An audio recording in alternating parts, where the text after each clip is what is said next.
Hello, hello, hello! I'm Melissa Baradero ng Mitsubishi Picabad Santos. Welcome to my YouTube channel, Melissa Great Deals. Sa ngayon po, bibigyan ko po kayo ng pointers kung paano mag-apply ng car loan. Kung paano kayo ma-approve, mga tips na ano ang dapat nyong malaman sa pag-apply ng car loan para just in case po may mga idea na po kayo at hindi na po kayo magdadalawang isip kung paano mag-apply ng car loan. Unang tips po o pointers is dapat may source of income tayo, stable na source of income.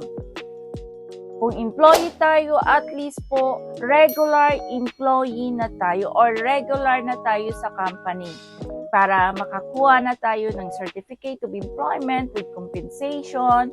And then, kapag OFW naman po tayo, dapat po stable yung trabaho natin sa ibang bansa. And then, at least nagpapadala kayo dito monthly ng remittance sa asawa nyo, sa mga kapatid nyo, sa magulang nyo, immediate family po. Kapag business naman po, kailangan po stable po, 2 years o 3 years ng stable yung business po natin. And then, kailangan po rin na may bangko tayo o depositor tayo ng bangko at least 2 years to 3 years above po. Pangalawa, dapat po verify po na kayo mismo ang nag-a-apply kasi tinatawagan po kayo ni bangko para i-verify po nila kung doon sa application na yon sa inyo po nakapangalan yon o kayo mismo ang nag-a-apply ng car loan. Kasi sir, baka mamaya po for your safety naman po, baka mamaya ginagamit po ng ibang tao yung mga pangalan nyo. So, that's why po, bini-verify po yan ni bangko, tinatawagan kayo na kung kayo mismo ang nag-a-apply. Pangatlo, kailangan po may parking tayo. Kung wala naman po tayong parking, kailangan po i-inform si bangko na may inuupahan kayo o may nakaalat pong parking kayo para sa car loan nyo.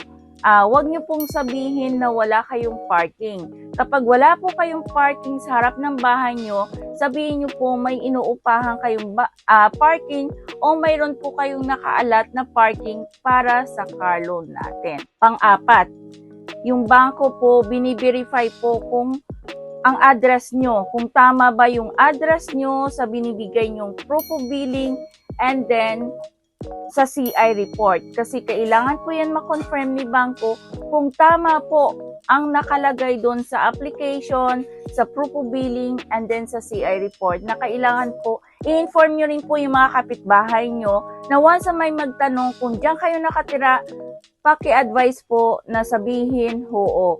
At least po makonfirm po na bangko na legit po kayong nakatira dyan sa address kung saan po naka-address yung application natin. Nilagay nyo doon sa application, sa proof of billing nyo, dapat po nakatali po yun and then sa CI report. Next po is dapat hindi tayo nakatira sa iskinita. Kasi number 1 po na requirements ni bangko ay dapat hindi iskinita or poco area or dikit-dikit yung bahay. Kailangan po may, kahit dikit-dikit man, may nakaalat po kayong parking space. Medyo malapad po, may na pwedeng makapark po yung sasakyan natin. May space po sa harap ng bahay natin. So, kapag ang bangko po nakita sa CI report na poco area po o iskinita yung bahay natin, dinidecline na po ni bangko. Kaya po, kung ang number 1 po na ni bangko, kailangan po hindi iskinita yung bahay o poco area. Next po is dapat maganda ang credit history natin sa bangko. Wala tayong canceled card, wala tayong hinatakan ng car loan, wala tayong succeeding loan. Or else po naman, dapat po wala tayong mga ganong issue. Kasi sometimes po, doon din po nadi-decline yung car loan application natin. Pero sometimes po, kapag maganda naman yung account nyo, maganda naman yung trabaho nyo, at the same time, may pera po kayo sa bangko, and then, konti lang yung mga credit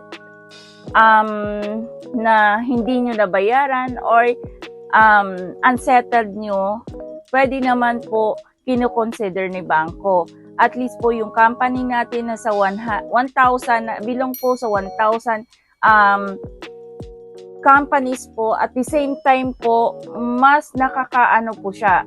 Pwede po kayong ma-approve higher down payment, or sometimes na-approve po tayo, depende po sa history natin, credit history, baka at least po 20,000 to 30,000 na unsettled natin sa credit cards, pwede po ni bangko i-considerate kapag po maganda yung company po natin, maganda ang sweldo natin, at the same time po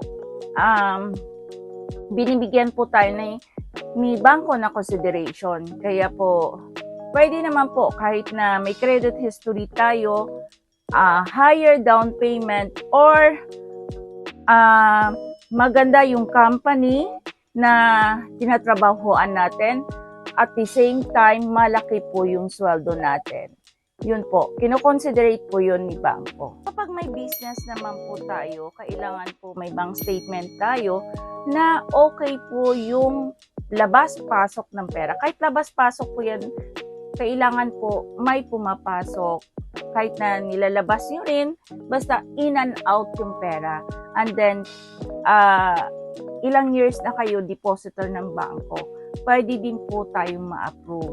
At least po, naka-rehistro po yung business natin, at least 2 to 3 years na po na existence yung business natin. So, kailangan po natin, una, may depositor na tayo ng bangko para ma-verify ng bangko kung kumikita po yung business natin. Pangalawa, kailangan po natin na may rehistrado po yung business natin. Pangatlo, dapat po stable na siya 2 to 3 years or above po yung business natin. Tsaka may pwesto po tayo. Existence po yung or visible po yung business natin. Pwede tayong ma-approve sa car loan application.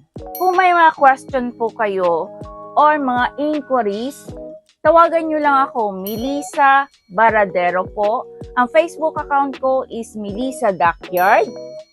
YouTube account ko po is Melissa Great Deals. And then po, may TikTok account din po ako at Melissa Backyard. And then, mayroon din po ako Reels. Mayroon din po ako WhatsApp number 0945-847-0886. And then, ang smart ko 0961-413-4121. Kung may mga kailangan po kayong itanong sa akin, kindly message nyo lang po ako directly sa number ko 0945-847-0886 sa Globe ko po, and then sa Smart ko is 0961-4121. Kung kaya nyo naman makabayad ng monthly amortization nyo, na sigurado naman kayo na kayang-kaya nyo, may source of income kayo, at then nag-apply kayo sa iba at hindi kayo na-approve, tawagan nyo lang po ako, baka matulungan ko po kayo. Ibigay ko po yung 100% ko na commitment sa inyo kung kaya ko kayong paaprubahan. Baka matulungan ko po kayo, kaya tawag na po kayo sa akin, Melissa Baradero po. Sa number ko na po nakalagay dito, pwede nyo po akong i-PM o pwede po kayong mag-message sa akin na, ma'am, pwede nyo ba ako matulungan?